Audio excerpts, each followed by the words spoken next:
Hello and welcome to the Australian College of Physical Education for the third Monday Night Coaches Club. My name is Gareth Long and I want to welcome everybody for joining us today. Quick shout out to Plymouth Argyle Football Club Community Trust. I think at the moment they're the club that have most of their coaches tuning in, but if you think you can beat Plymouth Argyle with your club, I think they might have 5 or 6 coaches tuning in weekly, then let me know and we'll give a shout out to your club next week. Thank you also for everyone who kept last week's discussion around keeping players playing the game. Thank you everyone that kept that discussion going. There were some great discussions going on social media, and also I received a lot of emails from people really interested in the thoughts of Robin and Jack and Chris from last week. So thank you for that. And I thought it was interesting that Bayern Munich have decided to, or according to reports, have decided to scrap their under-9s and under-10s teams, seemingly with the idea of allowing kids to play for their local club for longer. So I thought that was very interesting development. Really looking forward to today's topic. I think even more so than the last 2 weeks, I don't really know what direction this discussion is going to go off in, and we'll be very much guided by you and your questions and your needs. So again, get those questions in the chat room, and we'll go whichever direction you want to go in. I always seem to start these with an apology, either for a change of time or me sending the wrong link or something. My apology this week is for the Zoom bombing that we had last week. Most people dealt with it in good humour, and luckily we're all adults. I panicked, but thankfully Drew was on board to solve it. So look, we had to put the password in, which I know might be a bit more of a pain registering, but hopefully it's just an extra layer of security for us. So before we start, I'm going to introduce my 2 co-hosts for today. Firstly, Chris. How you doing, Chris? Very well, Gareth. Can't complain. How are we all? Yeah, I'm good, thanks, mate. And Chris is going to be monitoring the chat. So again, get the questions in there, and Chris is all over it, and he will pick some great questions to ask the panel later on. And my other co-host, who's going to be listening intently and summarising the thoughts and comments of the panelists, is Warren Grieve. How's it going, Warren? Very well, thank you. Thanks for having me again. Looking forward to tonight. Thank you, Warren. Good to see you, mate. And once again, we're going to use the half-time breakout rooms. And it was great. It seemed last week people were getting used to those and being prepared to talk and chat with each other in those breakout rooms. So hopefully that's a useful feature. Like we said, we don't want this just to be a listening experience. And also we're going to provide the opportunity at the end, maybe when our panelists have gone, for a sort of 10-minute extra time. So it's kind of like when you're doing a coaching workshop and it's finished, but you hang around the sort of tea urn and have a chat with people. So if you haven't got to shoot off, then we'll open up the breakout rooms for you then. Actually, last week we didn't get to do it because Jack sort of stayed around and hosted a smaller Q&A. So we'll play it by ear. So today's topic is broadly based around coaching the individual player. It's a great topic, as we probably all know it's a good thing and an important thing, but it's not always an easy thing to do, particularly when you're dealing with a group of players, often of mixed ability and definitely different personalities. So a really interesting topic to explore today. So I'm going to introduce the panel. First up, I'm going to introduce Alex Otto, who became involved in game analysis as part of Jurgen Klinsmann's 2006 World Cup campaign, and is now the lead of game analysis for the German Football Association's Team Cologne project, which helps develop game analysts for the German national team, and I think has produced a lot of people that have gone on and worked in Bundesliga clubs as well. Alex is also an individual coach for players who have played in the Bundesliga and Champions League and youth national players. And linked with Sydney, Alex has also coached in Sydney. So that probably should have come first. So Alex understands the Australian context and pretty well as well. Welcome, Alex. Thanks for joining us. Thanks, Gareth. And secondly, I'm going to introduce Gavin Stepp. Gavin is the National Performance Camp head coach and Women's Foundation Phase Lead for the English FA. Gavin has also been the assistant coach for England Women's under 16s, 18s and 20s squad. And I can vouch that as well as his work in the elite environment, I can vouch that Gavin is equally at home delivering high quality football PE lessons, as I've seen him deliver these and have primary school kids eating out of his hands. So good to see you again, Gavin. How are you doing? Yeah, morning guys. Great to be with you. Thanks, Gavin. And lastly, our very own Drew Taylor. Drew is an advanced coaching pathway instructor and assessor for FFA and AFC, an experienced leader in player and talent development. And certainly here in New South Wales, Drew has been taking a massive lead in supporting talented players on their football journey. You've had to wait 3 weeks, Drew, but you're on the panel now. How you doing, mate? Good, thank you. Good to be in the starting lineup. Looking forward to learning from Gavin and Alex and engaging with everyone in the chat. Excellent. Thank you, guys. Well, we'll make a start then. Gavin, I'm going to start with you if that's okay. Look, we all know that individual players have different strengths. But I know that you're particularly interested in how we can recognise players' individual potential. So I'm wondering whether you can give us an insight into how in your role, you attempt to recognise this potential. And then if you get a chance, also how you individualise the development of this potential. I think it's a really interesting concept, this potential of a player.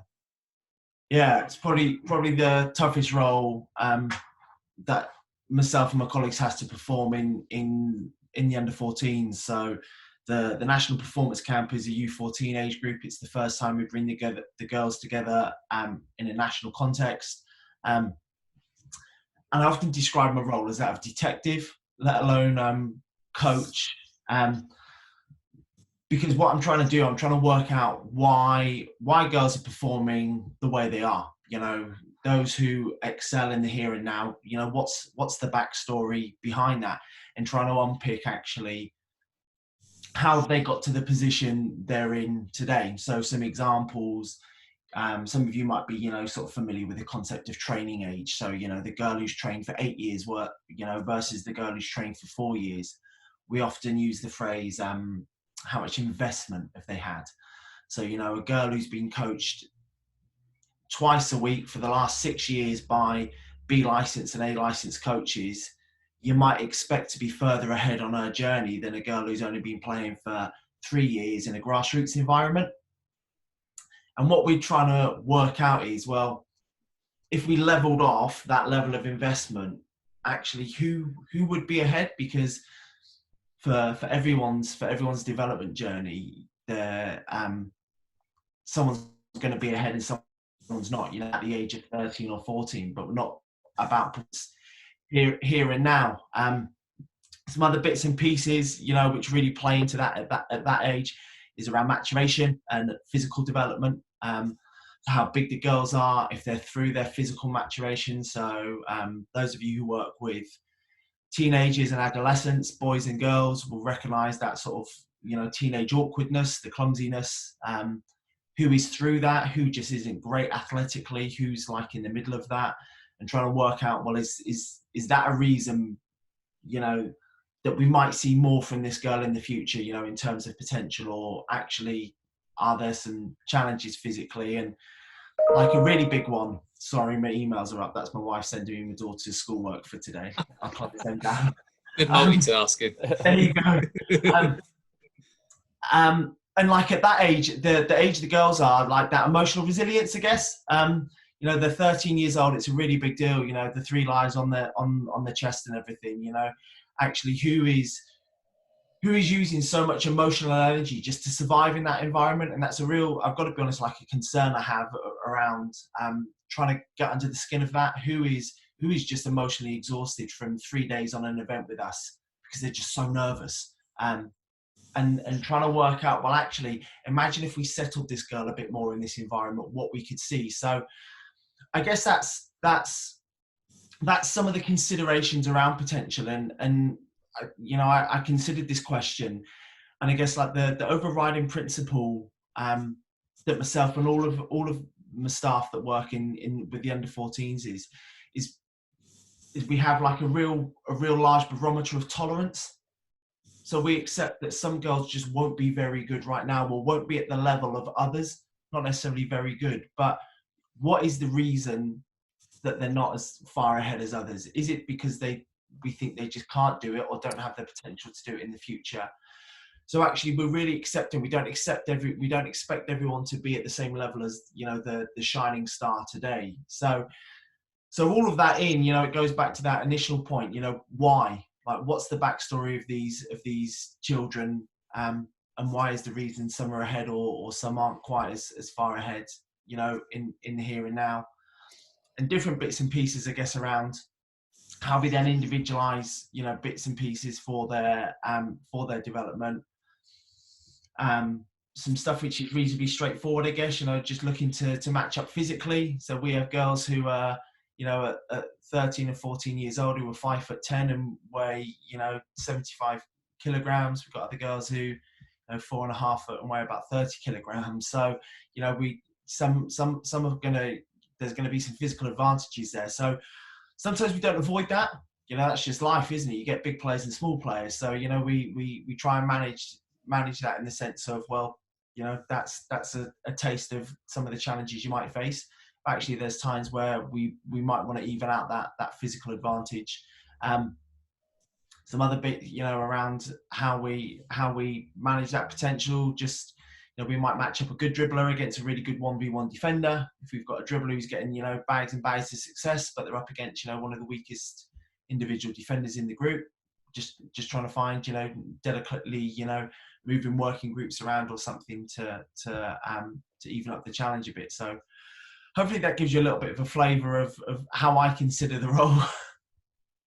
I'll tell you what it does, definitely, Gavin, is it tells us the complexity of what we're talking about today, and the detail, you know, that coaches can consider. I liked your analogy of being a detective, and also something I probably hadn't heard of before, but I really like and I think is worthwhile us all considering is that concept of training age. You know, what experience, what have players already have, rather than just simply judging, you know, people in the same way. And we might come on to things like relative age effects as well later. But the training age I really like. Thanks for that, Gavin. Really good overview. Alex, over to you now. Now, you do a lot of one-on-one work with talented players, including players in national teams and Bundesliga clubs. Now, there is perhaps an argument, and you'll let us know what you think of this argument, that this type of, there's an argument against this type of isolated training, that it doesn't replicate the game. So I perhaps wondered if you could give us an insight into, in your view, what is poor or ineffective one-on-one training? And in the flip side, what is it that you do that is good practice in this environment, in your opinion? Yeah, at first I think we have to start and make a structure that we understand what are the advantages, or do we need one-on-ones, or what kind of advantage do we have, right?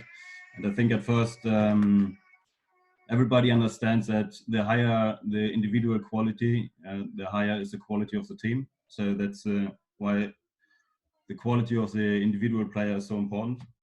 And then if we think about, just to give some factors of the player, then we say all the tactical skills, individual tactical skills, group tactical skills, team tactical skills, and technical skills, on the other hand side, physical skills. So what can we train in individual training, right? So if we talk about tactics, then team tactics, no, that's not what we can do in one-on-one training. Group tactics, difficult in one-on-one training. Individual tactics, yes, you could do that, but it's very important the coach says what the individual player has to do in the team. So again, very difficult in the one-on-one training to tell the players what they have to do in this position, in this system. So it's a decision of the coach. So, and then we talk about the technical skills. And then if we see the data of a football player, and it doesn't matter which position and what's the most thing they do, when we don't talk about the physical aspects of the game, then we say, yes, all the things you see is with the ball, all the stuff they do with the ball. So there are a lot of studies who shows you that the passing skills improve more when you play games than you just do the isolated training. So it's true. The question is just how many time do you have in the team training to do all the skills the players need. So that's the reason why you have to say, as a team coach, I'm a team coach as well, how many time can you invest in the individual skills, in the passing skills, in the shooting skills, and all this stuff, right? So that's the reason why the players, a lot of players, look for opportunities to do more than they do in the clubs. And so there we are at the one-on-one training, and one-on-one training in a structure, I think then you can give a great support to all the players, and then you can support the team coach as well, because then the quality of the players will increase or rise up. The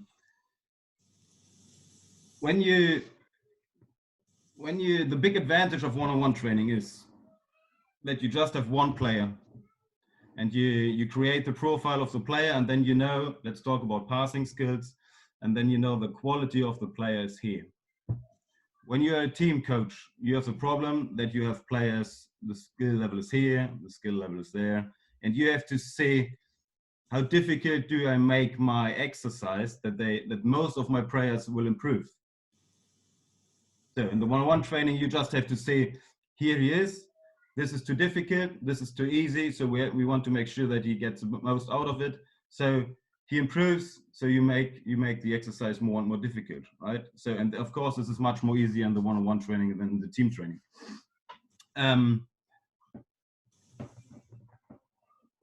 The disadvantage of one-on-one training, as I said before, you can't play games, right? You can't play combinations or something like this. But if the players can't pass a ball proper, then combinations and all this stuff in the games doesn't make any sense anyway, right? So it's just an additional stuff to the normal team training. And this is very important to understand. It has to be an additional stuff. You can't say, yes, one-on-one training, I will make a great football player out of you just with one-on-one training. That's not possible if you don't understand the game. Right, so that's a quick introduction to the one-on-ones. Yeah, thank you, Alex. And I think it'll be quite interesting later to get some examples of work that you've done with players, because I know you're very big in even in one-on-one training, we can get the player thinking and get their brain working as well. So some examples of that will be good when we come back to you, if that's okay. Thank you, Alex. That's great. Drew, so aside from one-on-one training, individuals can be developed within team environments. From your perspective, what do we need to consider when planning to cater for individual needs within these team environments? Yeah, I think probably the first and foremost is to maybe redefine what we see a team as, and think of it not as one thing, but maybe a collection of individuals, particularly during those younger age groups. And it maybe takes us to a place where there's some universal and then some more individual needs. So for every individual, they're going to want to feel safe, valued, have fun, and feel like they're going to improve. And I think regardless of stage or gender or anything, they're going to be pretty standard. So looking at it and going, well, every individual is going to need those things. And then once we get to sort of that space, we can start to look at, well, what's the stretch and support going to be required from a football perspective for these players? So I guess the starting point is to make sure that we're defining what the individual does need, and that probably needs to be collaborative between coach and players. That the individual will have their needs, but those needs might be their wants, depending on where they're trying to get to. And needs and wants might be the same thing. They might not be the same thing, depending on what the outcome that player is trying to achieve is, because they probably only know what they know. So if they're trying to say, I want to be a professional, but all I want to do is I just need to work on shooting from 30 yards out, then that might not match up with their needs. So that's where us as coaches, I guess, can guide them towards what those needs might be. And then I think the bit to consider then is our own potential biases. So conscious or unconscious biases from sort of I guess like a socio-cultural perspective. So sort of the socio bit would be around, well, what do we see a player needing? So have we grown up in a certain system or in a certain country? Do we have a certain style of play we like? Do we have a certain style of player we like? And then how does that impact it? So if you take, say, somebody that might have grown up, their whole coaching is around, well, I like my style of play to be a 4-3-3 with a target man striker, then there's the chance that we start to go, well, that's what I feel that every striker is going to need to be able to hold the ball up. And that's just one example, or a midfielder, we might have watched a little bit too much of Barcelona back in the day and we would just want them to go backwards, sideways, but we might need to just take into account that we're unlikely to be their coach for the duration of their football journey. So we probably need to set them up to be the best version of themselves that they can be, regardless of whether we're with them or not. And then that would also, if we come into sort of the cultural bit, it might be around, well, in Australia, we probably would teach somebody, take your touch with the inside of your foot and take it away from pressure. But if we're in maybe Argentina or Uruguay, it might be, we're very happy for you to take it with the sole of your foot and actually take the contact on, because then you can control the duel. So having an understanding that what we think football might look like and might not be what the player needs for wherever their football journey takes them. So being aware of all of that. And then I guess the final bit would be to not only look at their needs as improving on real or perceived weaknesses, but also potentially looking at their strengths. Can we turn those strengths into weapons? I think if you look at players that make it, they've all got things that you could say are weaknesses or things they're not good at. But we tend to sometimes try and fix everything and make them an all-rounded player. But if we look at strengths and say, well, we're going to turn some of these things into weapons, A, it might give them the point of difference that they need. And then B, it might give them that sort of psychological safety around, well, I'm getting good at something that I can then go show my mates, take to another team. And they might start to work on that outside and start to practice independent of you. And then I guess some of those weaknesses might start to actually be fixed up just by them wanting to play football more, rather than the focus always be on what they need because they're not good at something. Yeah, brilliant, Drew. Some big, broad things in there. I love the point about who decides. We're talking about individuals' needs, and I guess the assumption is it's the coach that decides. But you've questioned that. I really like your point you made about coach reflecting on their own biases, perhaps. Again, tied to that first one, and your point about individual needs. My mind goes naturally to individuals' needs being what they need to work on, their weaknesses. But you've recognised that can be flipped on its head as well. Great point. So I think that's a really good broad overview of some of the things that we can delve into. So thank you, guys. So I'll go back with you, Gavin. Once you've identified players with potential, or you believe they've got potential, with your detective work, how can coaches then challenge those players with the most potential? Perhaps it's not realised yet, but you feel they've got a load of potential. How do coaches in your environment challenge those players? I guess there's a couple of things that I suppose I'll open up with, and it links back to a point Drew made there, which I thought was an excellent point around, being blinded by Barcelona and wanting to play like Barcelona, but kind of being aware of like the role we perform in that player's journey. So what we want to do at the under-14s, we want to lay some foundations. So we don't necessarily need 13-year-olds understanding, the ins and outs of playing as an inverted wide player with, a withdrawn striker against a high press, low block, 3 at the back, 5 in midfield. Like, we're just trying to establish some foundations that these girls can take through with them on their journey. So in terms of, how we develop that potential, recognizing, being really clear with ourselves what our outcomes are, in terms of having those girls in our environment. Otherwise, we feel we could, shoot off in a million and one different places. In terms of me personally, how we pull that together, I'm really fortunate that within my environment, I work with quite a wide multidisciplinary team. So physical performance coaches, medics, education wellbeing officers, other technical staff, and all of this information is coming in. And I guess as I've become more experienced, I've learned always not to be blinded by the data. That just comes into the mixing, into the melting pot, and then trying to work based on that. Well, this girl, is small body mass and isn't as mature as the others, but we don't need to necessarily treat her the same as all the other girls who've gone before who were low body mass or late maturers. If she can cope with being against the bigger girls, kind of in layman's terms, then throw her in. So that's like I guess a bit of an overarching principle for me, in that, all of the data is really important in terms of, reaching a decision, but it's okay just to, almost like go with a hunch and some of that tacit, the tacit experience you have. We play in terms of really challenging the girls. In terms of our environment, our talent pool isn't as strong or as deep as we'd want it to be. So under 14, we find it really challenging to play fixtures against other female teams within the UK, because it probably wouldn't be the level of challenge that we want to be play against boys.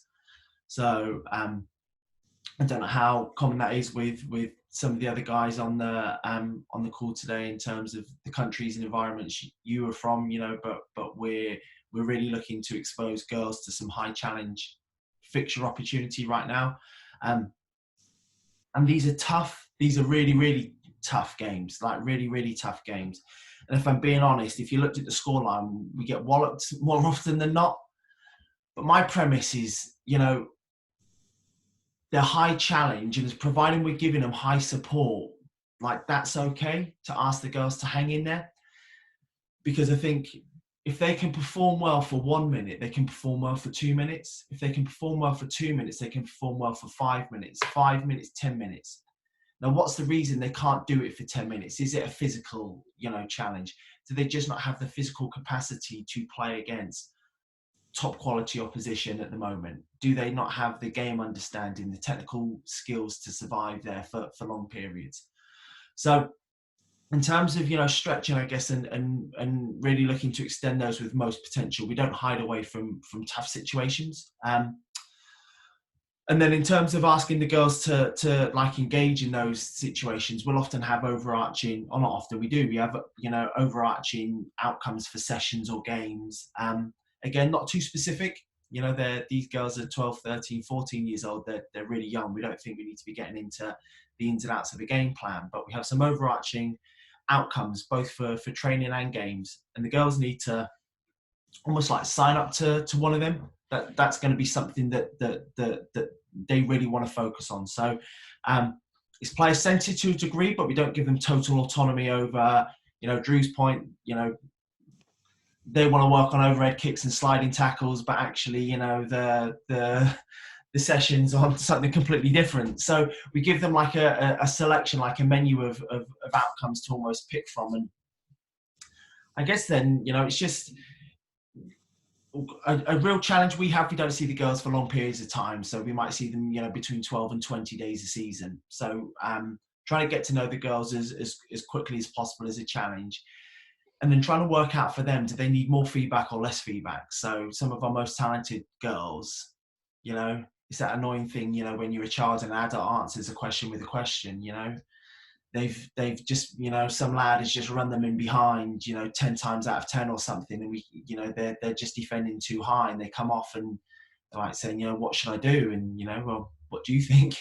And trying to extend, those, some of the girls don't deal with that well. They don't have the confidence. They may not have the knowledge. They may not be there right now to almost have that thrown back at them, but trying to extend, I guess, some of those higher order thinking skills for them to analyze themselves, hypothesize, well, if that happens again in the next period, what might you do differently? So yeah, that's some hopefully a bit of a flavor of how we try to extend some of our most talented players, or those with most. Thanks, Gavin. I like the sentence I've written down here is player-centered but not autonomy, and I like that. I think we can get some good examples of what that might look like in training and in games. Thank you, Alex. I'd love it if you can give us an example, whether you can name names or not. That's up to you. But I'd love it if you can give us an example of a player you've worked with, to give us an idea of the work that you do and how this links to their team or club training to help them develop. So I'm sorry, I can't give you any names. That's okay. So for example, one of our under 21 national players in the last Euros, one of the guy who can score goals, right? So he was a couple of times and trained with us. And when we talk about professional players, right, it's details work, right? It's details work. And as you said before, it's was my other job and part of analysis for our national team. So that's a combination, and that the eye you need when you do one-on-one training on the top level, because then we just talk about details and Was this player, for example, yes, he's a striker, and we trained shooting and details and created a special pressure situations for him, the situations he will have in the game.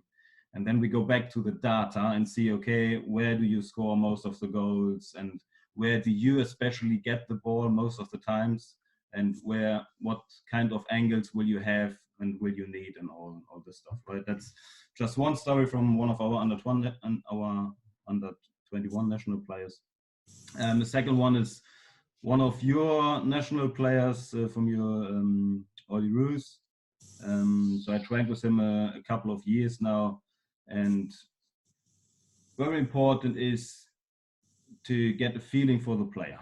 If you don't get the feeling for the player, and you don't create a profile of the player, then you don't have a chance that he improves a lot if you don't understand him. And with this player, to give you one example, he is a player who runs 15K in a match in a high speed, right? But he is not a sprinter, but he runs a lot. He is a box-to-box player with a high speed, but not a sprinter. So then you have to think about, okay, he's not the quickest player, but he runs a lot. So you have to make him quicker here in part of thinking, because you can't change his physicality, right? So in a professional way, we have to make him quicker here, that he makes a decision quicker and he understands the game better than the others. And he played in the under-17s World Cup for Australia as well. And this was very important for us to see, how far is he? Are we successful in the work we've done with him? And in these games, you could see not one situation where he was slower than the opponents. And if you think about, in part of physicality, he probably is slower, but in part of thinking, he is quicker, so you couldn't see that. And that's just one other example of another player on the top level. I would love to give you one example in part of which was my start when I started with my one-on-one training, right?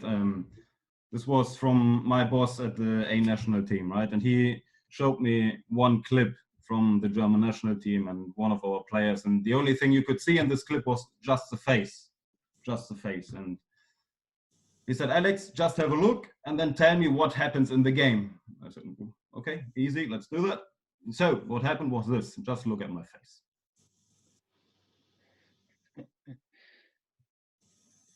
Okay, what? Okay, I'll do it again. So I said, yeah, brilliant. So the player's on the right, the ball is on the left, cross in the middle. That's it. And I said, close, have a look. So solution was, the player received the ball. It was a long ball coming to the player. The player received the ball with his chest and went into a dribbling. Well done, Alex. So, and then in part of one-on-one training, you have to think about the situation. See, okay, what does it mean?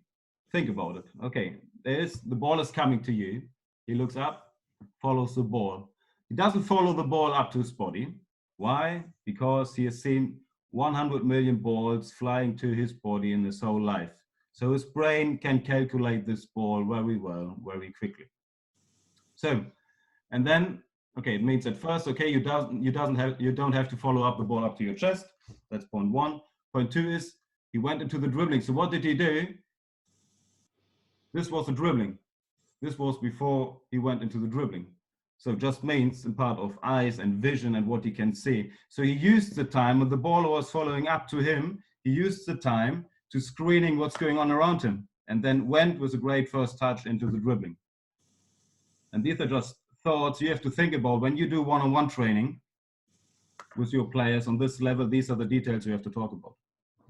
Just to give you 3 examples. That's great, Alex. I think what's clear is that, it's technical work, but it's combined with physical, cognitive, perception, all those aspects to make it relevant to games. Yeah, if I can add just one thing. Yes, you can.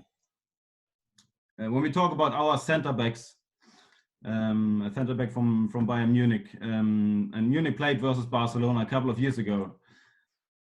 And he had the ball, he was under pressure, and he played a chip ball with his weaker foot over the strikers from Barcelona into his midfielders made. So with his left foot, he's a right footer, with his left foot under high pressure from FC Barcelona, a chip ball. So then we think about player profiles and positions. And then you have to realize, okay, center back today, he needs the same technical skills like a number 10, maybe 30 years ago. So this has completely changed in the last couple of years. And the technical abilities the players need on every single position are on top level. And then we don't have to talk about different things we have to train when we talk about the basics. Yes, but he's a striker, he doesn't need this, or a center back. No, forget it. Yes, of course, there are details, different details in the positions, but they are just not so many. So it's a good example as well, isn't it, of the challenge of a coach in terms of doing what might be best for the team in terms of winning the game, or doing what's best for the players in terms of their development. And I guess the positions you play people in is one of those examples of the decision-making a coach has to go through, difficult decision-making a coach has to go through, which might lead us nicely on to you here, Drew. Going back to the team environment, can you give us some examples of how we can design sessions that incorporate purposeful development of individuals? So maybe some examples for us.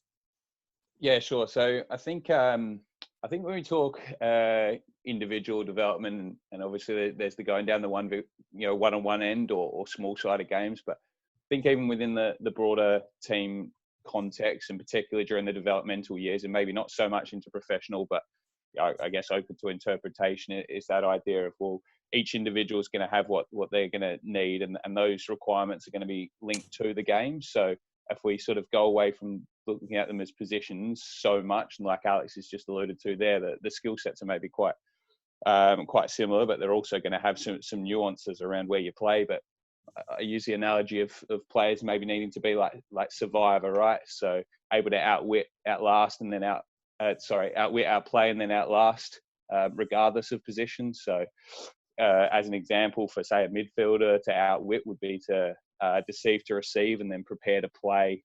To outplay them, it might be that they're going to need to be able to dribble past people or retain under possession, pass beyond. There's a whole list that it could be. And then to outlast would be to be able to mentally and physically stay in the game longer than their opponent. So if we take that as sort of what try and develop across the game, and if I come out to say a 16-person squad, so you're potentially into an 8v8 kind of training scenario. And the bit that resonates with me is this concept of the game within a game, and multiple ways that you can set that up for individual development. So if you're going 8v8 and you might have identified that one or two of your midfielders isn't able to play forwards as much as they would like, or you would like, or your collaboration is that they need to learn how to link with their front three players more.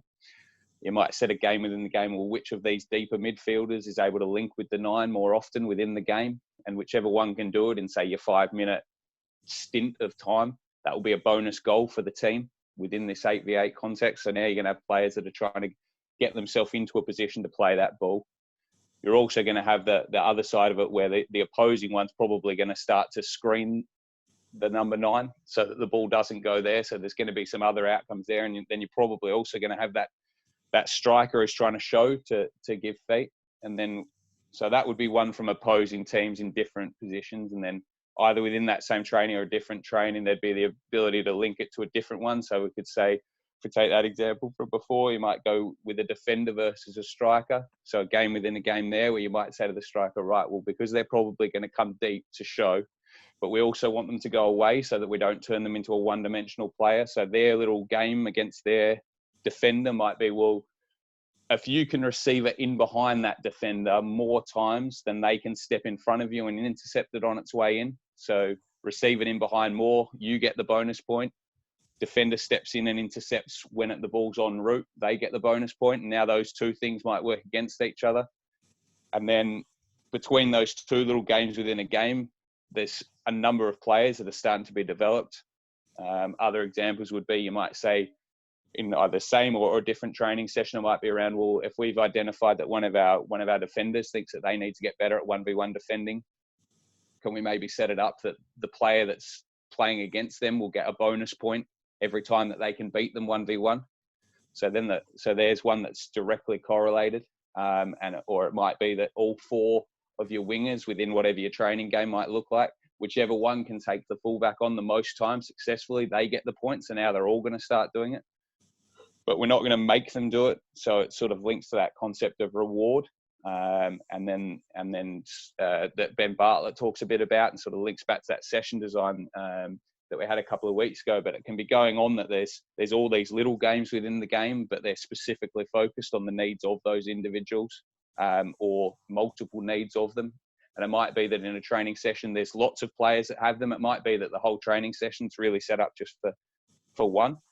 And then the other bit that I think is that even within that team environment, we probably need to look to the idea of a team not just being one thing. So if you've got multiple teams training on the same night at the same place, which is very common outside of that professional environment, why do we need to train as a team? Can we not go, all right, well, once in every 3 weeks, 4 weeks, 2 weeks, once a week, however many times you train, well, what are the needs of the players? So if we've got 8 players that think that they need to get better at 1v1 defending, well, there's a coach that's going to design and take a session for them, and they might be from 3 different teams. It probably doesn't matter, because it's just going to develop those individual, ideals, but doing it within an idea that you can have multiple players in there. So you might play little small-sided games or little possession games just with players that are trying to focus on that one thing. So then you can really deep dive into the technical aspects of it as well. Yeah, thanks, Drew. I think it's good, because sometimes we can think if we're trying to cater for individual needs in the team, we have to plan, 16 different session plans or whatever. And what you've done there is given us a good example of how we can set up a game that's beneficial for all, but we can constrain it or add challenges and rewards that will challenge those individuals and relate to their needs. Thank you. Right, in a minute, we're going to go into our breakout rooms and discuss some of those things. I'll talk about that in a minute. But Warren, I wondered if you had a couple of takeaways to sort of refresh or just help us think of some of those points before we go into the breakout rooms. Yeah, I've been scribbling down notes like a maniac here. All right, 3.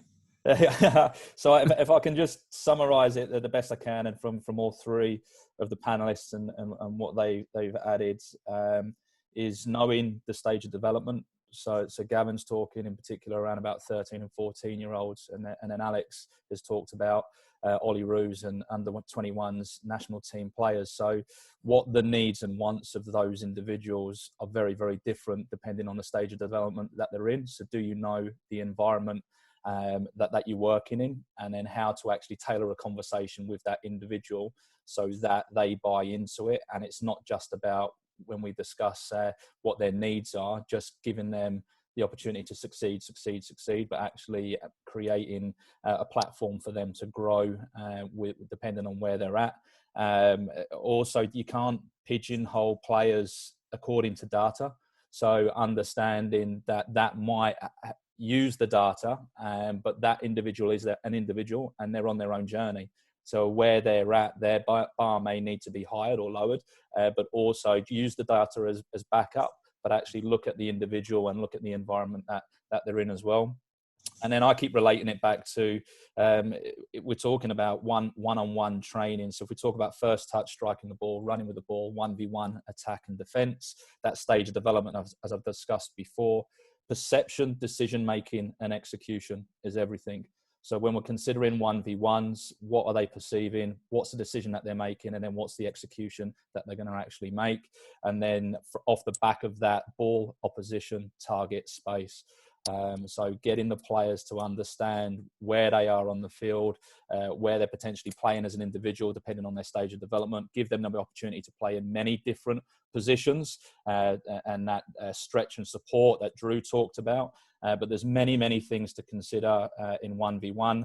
And just on a personal note, I've stepped away from just doing one-on-one individual training sessions, and I'm very much going now to small group sessions, but working with individuals on a one-on-one basis. So that might be a small group session, but you can actually do coaching on the run with individual players, depending on the way that you actually set your practice up. And Drew alluded to that with how he actually is tailoring his training sessions to cater to the needs of the individuals, depending on whether it's in a small group session or an 11v11 in a game situation.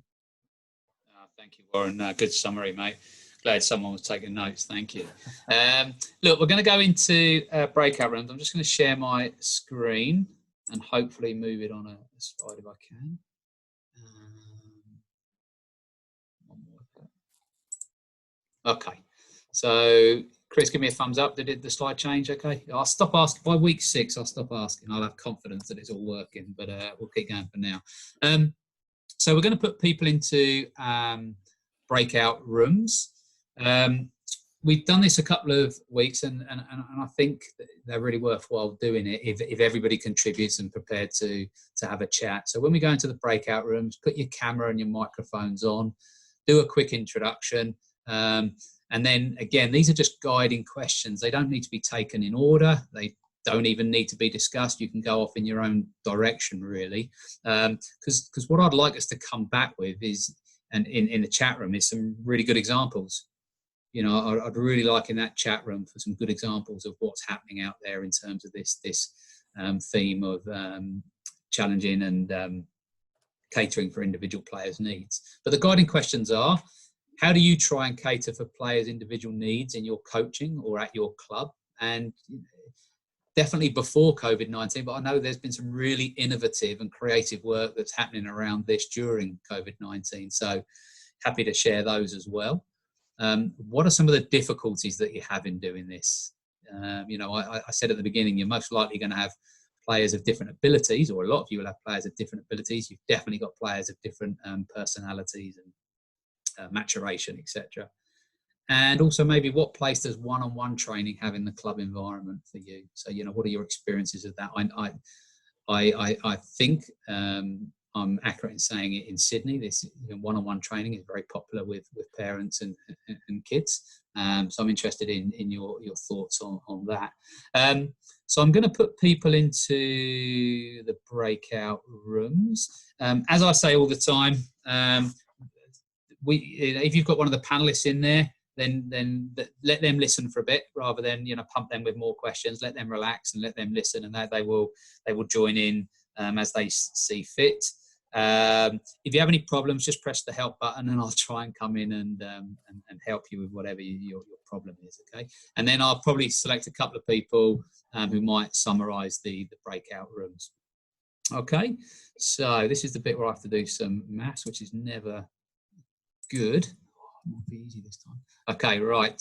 So there's going to be about 6 or 7 people in the room. So let's open them all. And I think now that you have the option of jumping in the room. Okay, welcome back, everybody. If you can remember to turn your cameras off as you come back, that'd be great. Okay, thank you very much. Hopefully you had productive chats in the breakout room. It's the bit that I really miss out on, actually, because I'm trying to make sure everybody is catered for. So to that end, I'm going to ask a couple of people just to very, very quickly feedback maybe some of the good practice. By all means, feedback on something else, but if it could be the good practice that you heard in that room, that would be great. So I've lined one person up for this, and then I'm going to select someone, so apologies for that. But John Dorr, are you out there, John? Yes, I'm there, Gareth. Excellent, John. You can have your camera on for this, John. There you go. How are you doing? Brilliant. Thank you. Very well, thanks, Gareth. You okay? Yeah, I'm good, thank you. So, John, tell us just maybe the thing that you found most useful in the breakout room in terms of what people are doing. Yeah, there was a few good things there and some excellent knowledge sharing. First of all, I think the feeling was there's a place for the 1v1 work when the context is right. Very much viewed as a two-way process, and that's important. It's not just the coach telling the player what he needs to develop in, it's getting that feel from the player. What do they actually feel they need? What areas do they want to develop in? So that came across quite strongly. There was also a mention of the use of futsal as a development tool for individual players. Generally, somebody was starting with a more generic session before they got to know the player, and actually using their parents as an ally to try and build that understanding of the background to the player. And then as the weeks go on, make that more tailored 1v1. Challenge cards was another thing that came up, which is being used, I believe, in rugby in Australia as well as football. So lots of transferables there. So what's a challenge card, John? So, for example, I'll use an example from my own team. I had a player that was very low on confidence, so struggling in the psychological corner. And on that basis, he felt because he played in defence, every time the team conceded a goal, it was his fault. So in order to remove that focus, we gave him a challenge card, which was try to initiate 5 attacks from that position during the game. So it totally removed his focus from the scoreline. And afterwards, he came out feeling an element of success because he actually drove into midfield with the ball or played a pass that started an attack. So you know, it could be a technical challenge card, it could be psychological, as I've just mentioned, social, and also physical. Thanks, John.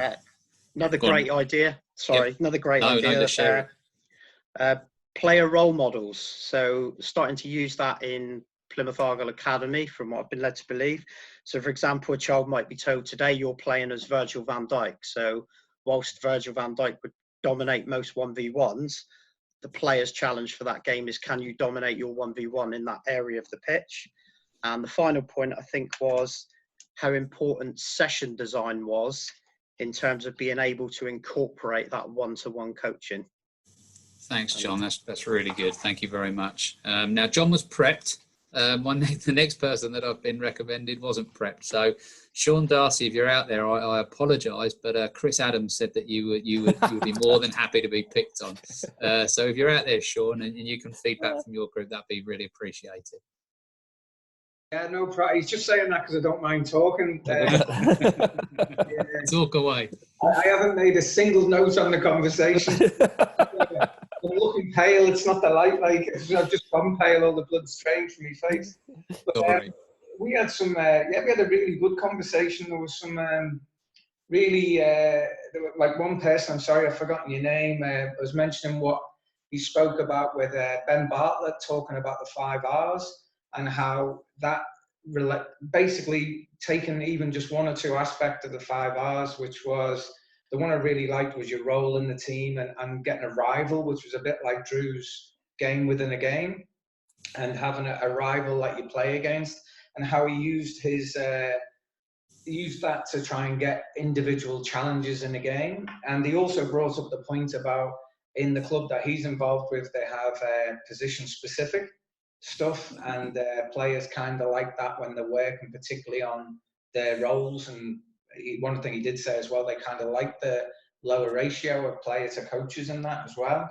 And another thing that was brought up, which I really liked, was that 1v1 training doesn't necessarily have to be with a ball on the pitch. That can be something where you're just discussing maybe some sort of analysis from their game and actually talking about, things that maybe they do too often, or, points that you can bring up about how they actually play in a game, which I thought that was really interesting one. And someone was just saying how, given a general overall comment to say, I want you to try and break lines here, how that can be an individual for each different specific position. That's an individual challenge. How can you break lines from there? And that can be, even though it's just an overarching comment, that can be something that says, well, it's a different challenge to each player in each different position.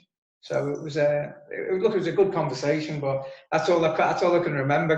I'll tell you what, Sean. As soon as you weren't prepped and you didn't take any notes, that was pretty good actually. And but thank you very much. And both of those feedback makes me think. You're not stopping me now, aren't you? Can't talk for a bit. We'll have you on next week. Mate. Guest appearance. Thank you, Sean, and thank you, John.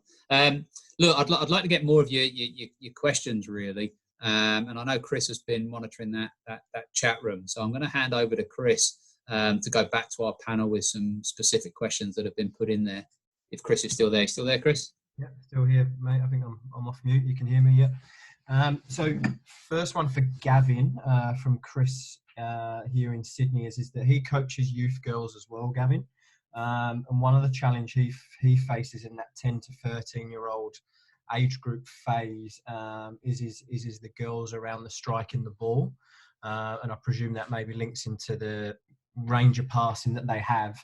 Is that a similar trend in the UK, and how have you handled that with maybe some individual training or challenges? Yeah.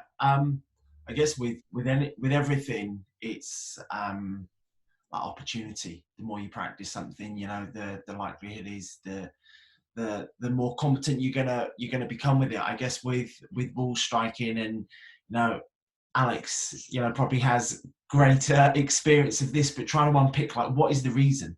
Like what's the reason their ball striking isn't, you know, where you'd want it to be or optimal at the moment? Is it down to the fact that, you know, they're just small, they don't have a load of muscle mass on their legs, they can't strike the ball that far? Are they off balance as they approach? Are they striking with the wrong part of their foot? So actually, when you just look at a child kicking a ball, you sort of think they're not bad, or they require some improvement. But if you begin to look at it with a different eye, well, actually, what is it that makes them good, or what is it that they're struggling with? Because for every player probably within that group who might be struggling with passing over range, there might be a different reason why they're passing over range. So a bit with us, like we just, you know, display a bit of patience. You know, at 13, we've got girls who can, you know, swaz 40 yarders across the pitch. We've got other girls who are struggling to play over 15 yards with any sort of pace. And it, you know, I guess, you know, it's a bit of a cop out there, but opportunity and practice design that allows them to practice it lots and lots and lots. And if it continues to be something that doesn't seem to be improving, just taking some real time to step back, you know, and I'm sure all of you guys, I think some of the best coaching is done where you actually kind of do nothing. You step back and you just observe what is it about this player that they can't quite get that. So hope that helps, Chris. Thanks, Gavin. And then a question for Alex from Aaron is around practice design. So when you're designing your 1v1 sessions, how much interaction and ownership is with the player around what's going to be worked on? Or is it very much coach-led still? If Alex is here, is Alex still here? Yeah, might be muted. Unmute yourself, muted. Alex. Can you unmute him, Gareth? Yeah, I can unmute him. Just done it. I've just muted him again. So I think it's a question of the age group at first, right? So, and you as a coach, you have the responsibility to get the best out of the player, right? That's the most important thing. And you get more out of the player if you have the same opinion like the player. Makes sense. So you as a coach, you have convinced the player that this is the things we have to work on. So when I design the sessions for the players, and let's go back from the older players, let's go to the younger players. We speak about the topics. I show them what you guys just said before in the one-on-one video analysis as an example, right? When they are recorded, you can show them, listen, that's the problem you have, or we have to work on it. And so I give them the topics, but I give them the feeling, the knowledge that yes, that's what I think as well. So that's what we have to work on. Just have one example from 2 weeks ago. There was a player coming up and he said, yeah, I want to get better in headers. Whoa. So I watched a couple of games of these players and I was talking to him and said, yeah, listen, your headers are not good. But if you see how many headers you play in a match, and with the other topics we have to work on, think about what you really want to do. Do you want to still work on the headers, or do you think this maybe makes more sense to work on the passing drills, just as an easy example? So I think that's more important. Thanks, Alex. And then one final one from the floor for Drew from Gary is around, you spoke about the challenges within a team training session for the individual or group of individuals. Where does the spectrum end in terms of your design as to catering for everyone? Or do you think in a session, do you cater, right, in this session, it's maybe going to be the two centre halves and the striker and the rest aren't the focus, if that makes sense? Yeah, it does. I think, I guess the thing is that there's probably it's not like you pick it up off a box off the shelf, right? So it's going to be different. There's a continuum, I guess, within any session, whether it's a team-based session, whether it's an individual session, you're going to have to look at, well, what are the outcomes that we need here? So the more individuals you're going to try and work on, potentially the less time you can actually spend helping them if they do need help. But you're going to get some advantages by lots of them working on what it was that they were working on. No different to if you do a one-on-one session and you try to fix lots of different things, you'll give them a little smattering of helping it. But if you focus in on one thing and the most important thing, there's potentially more there. So I think in the end, it just comes down to planning it out and looking at it not as one training session being a training session that's just at a point in time, but look at, well, over the next 4 weeks, 6 weeks, what training sessions are going to be around developing some individuals, and which ones really need my help right now, which ones can be around lots of individuals, which ones are still going to need to be about the team and the function of that team, where you might not have as many individual challenges, but it's all on we're going to have clarity for some, and while we're focused on those people, there's potentially chaos for others, and it's just finding that balance and knowing your players. Thanks, Drew. That's it for questions from the floor, Gareth. Brilliant, Chris. Thank you very much, guys. I'm just going to share the screen for the last time. Okay, so just a couple of things really from us. The videos, and this is definitely one where I'm going to have to go back and watch this video, because there's been so much detail and information that I haven't been able to unpick it all and take enough notes. So if you do head to channel ACPE on YouTube, you will find week 1's up there. Week 2's will be up there soon, and week 3 hopefully not far behind as well. We're doing our best to keep up with what we need to do, and that's the place to find the recordings if you think you want to go over things a few more. In the technical area, podcast is coming thick and fast. I'm going to go to Warren, which is if you haven't looked at listened to the podcast now, which episode are you recommending we go to? Mate, they're all great. I can't do that. They're all great. What was fantastic about it is the ones that are coming up as well. So we've got a really good opportunity now. We were only planning to put one out a week. We went from 1 to 2. And this month is going to be called the month of mayhem. So there's going to be one Monday, Wednesday and Friday. So there'll be 3 a week for the month of May. And we've got some fantastic guests lined up. So without wanting to give too much away, definitely tune into In the Technical Area podcast on Spotify and Apple Podcasts. Okay, well done. Managed to turn a one-word answer into a better plug. So I'll work on my questions next week. That's good work. Look, we'll be here again next week, and it's lovely that so many of you are returning. The bar has been high, and we're keeping it high. Next week, we're looking at the theme of coaching on match day, which has started to be touched on today. So great that we'll carry on that. We've got some great panelists again. We've got Andy Foster, who is Academy Coach and Manager at Leeds United Football Club. We've got Adam Lawrence, who is Head of Youth Academy Coaching at Charlton Athletic Football Club. So both of those clubs in the Championship. And our very own, if you just heard from him, Warren Grieve will be joining that panel as well. So we'd love you to join us next week on that. And hopefully you'll be able to register for that soon. I'll send out some details. Now, I'm going to say thank you to our panelists, but before I do, if you want to stay behind and carry on a conversation in a breakout room, we don't want to hold you hostage, but we also don't want to kick you out if you want to talk more about this theme and pick the brains of other coaches. So after I say thank you, if you want to stay behind, that's fine, and we'll see how many people have stayed behind, and we'll sort it out from there. But before we do that, I really want to thank. I'll stop sharing the screen actually. I really want to thank our panelists for giving up their time, getting up early, giving up their time and lending their expertise. Alex, thank you very much. It's been a pleasure. You're welcome. Thank you. And Gavin, thank you very much. Great to see you again. Your facial hair has changed since I last saw you, but great to see you again. And thank you very much for your expertise. No worries. Thanks for having me. Excellent. And Drew, although you're one of us, thank you very much for your contributions to the panel today. Pleasure. I'll be sticking around for a bit, so if anyone does want to stay around, happy to answer any questions or just listen in. Okay, thank you. And people that put stuff in the chat, that's really brilliant, because we can save that and look at that, and really helps us see how you're finding these webinars and the sorts of things you're interested in. So thank you for everybody for tuning in. contributing, making the breakout rooms valuable, making the chat valuable, and we hope to see you again next week. So you can go now, or you can stay behind for a bit longer if you like. Thank you very much.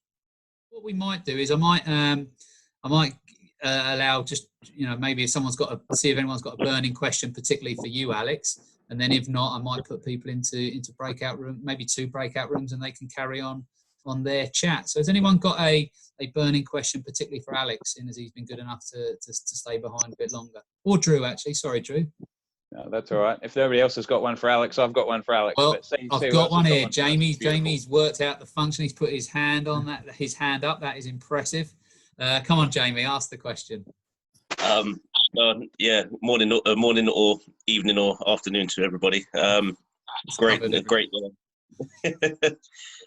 My question was, with the 1v1s, do you sometimes, because I work as a goalkeeper coach, do you sometimes get a player to work with another player in a different position? So let's say an attacking midfielder against a defensive midfielder, or a striker against a goalkeeper, or is it just you're working with that player and you're just working with them on their own?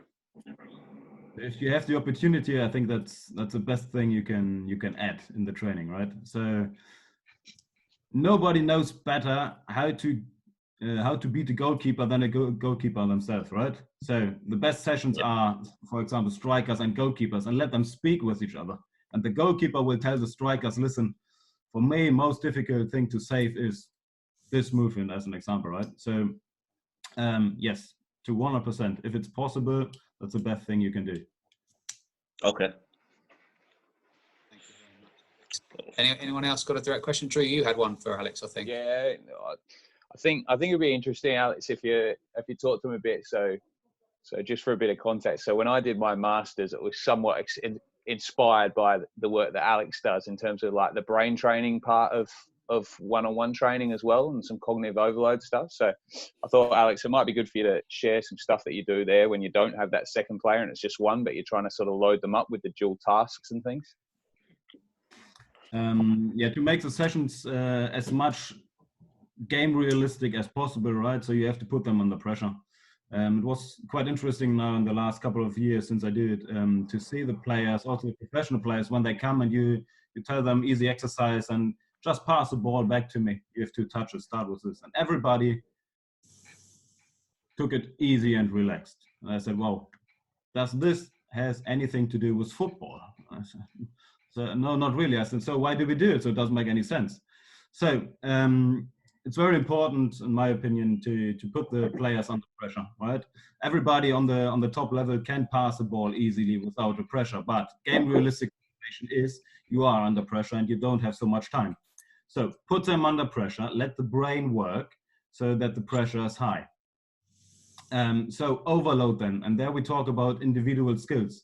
So for them, it's pretty easy to do math exercise, right? Because easy. So you can see when you pass a ball to him and give him a math exercise, he will make it and has no problems. You see, okay, the brain is not overloaded. So no pressure situation for this player. For another player, this would be too complicated for him and say, oh, if I just give him 2 numbers, 2, 4, and he has to say 6, and at the same time the ball comes to him and he has to make a decision where the ball goes to. So put the pressure on the brain, then you have the pressure situation they have similar in a game, right? So I think this is the most important thing. And when we talk about the brain, our brain is much more capable than we think. One other example, when you have a player in front of you and you throw the ball to him and you tell the player, close your eyes as soon as the ball leaves my hand and catch the ball. And the player is maybe 3, 4, 5 meters in front of you, right? I throw the ball to him, and as soon as the ball leaves my hand, he has to close his eyes and catch the ball. So then you will see the player will catch the ball. And now let's make it game realistic and football realistic. Say, okay, as soon as I throw the ball to your feet, you pass the ball back to my hands. And don't forget, you close your eyes. Close your eyes as soon as the ball leaves my hand. And the player is 5 meters in front of me. you can see it's possible, and then you have to think about why is it possible. Same example what I did before is the brain can calculate the ball very quickly, because the brain has learned from the younger age on, since they are on the ball, every single pass they calculate the ball runs, how quickly does the ball run to me. So the brain can do much more than we think, and these are the examples. And right, throw the ball, close the eyes, and then pass the ball with closed eyes back to my hands, and you will see it doesn't matter what kind of player it is, it will work. You can try it and tell me if it's working or not, right? And you can put these things in all different topics. So if we talk about dribbling, ball control, it's always very important. If we think about the modern football player, what I said at the beginning of the meeting is the normal technique is not enough anymore. So if you have a great technique, so what does it mean? So everybody can have a great touch, everybody. But at first you need the touch under highest pressure. And the second point is, do you have all the information around you when you receive the ball? So it's all about information, the modern way of football, right? Information. In Germany, very important at the moment is the topic of pre-orientation, or scanning, how you say it. And when I started to do the one-on-ones a couple of years ago, the pre-orientation was before I received the ball, right? When my teammate has the ball and he wants to pass the ball to me, this was the time when I did my the pre-orientation. So Drew has the ball, wants to pass the ball to me, has the ball on his feet. I orientate myself. Who am I? Where are my teammates? Where are the opponents? And then he passes the ball to me. This was 10, 15 years ago. So now it's pre-orientation, exactly at the time what I said before. It's pre-orientation when the ball runs to you. So the ball comes to you, you have to calculate when is the ball on your feet, because you have to use the time to see what's going on around you. So Drew passes the ball to me, I do it before, then he passes the ball to me, and before the ball is on my feet and the ball is on my way to me, I have to check it again. And then if I'm a good player, then I can not just see, oh, there's a free space and there are a lot of players. If I'm a good player, I can see, oh, there's a little gap I can get through if I have a great touch. And I think I can see even more details. If I'm a good player in pre-orientation, then I can see if my teammate has an open body positioning or a closed body positioning, just as an example. And if I can read and calculate all this information together, then of course I have a big advantage to all the other players. Right? Drew, some more, or that was a pretty good snapshot, mate. Well done. Lovely. Well, look, I think what I'll try, and if people don't want to do it, it's fine, and I can close early. But if people are staying, then I might give you a chance to chat to each other for another 5 minutes, just that sort of end of course sort of chat. You know, you might want to pick someone's brains that you're in there. Phil, I have to say I read your comments on LinkedIn, very interested in your comments around assessment and how we can individualise the players around that. I thought that was a really interesting thought that I hadn't considered. So if you're in the breakout room, please share that with people. But like I said, I don't want to keep people beyond their time, but I'll set up a breakout room or 2 breakout rooms for 5 minutes, and I'll try and monitor how many people are in there and how we're doing with that. But guys, thank you for staying on. Alex, you can go now unless you're desperate to carry on talking. You're more than welcome, but we appreciate you staying on beyond your time. Thank you very much, mate.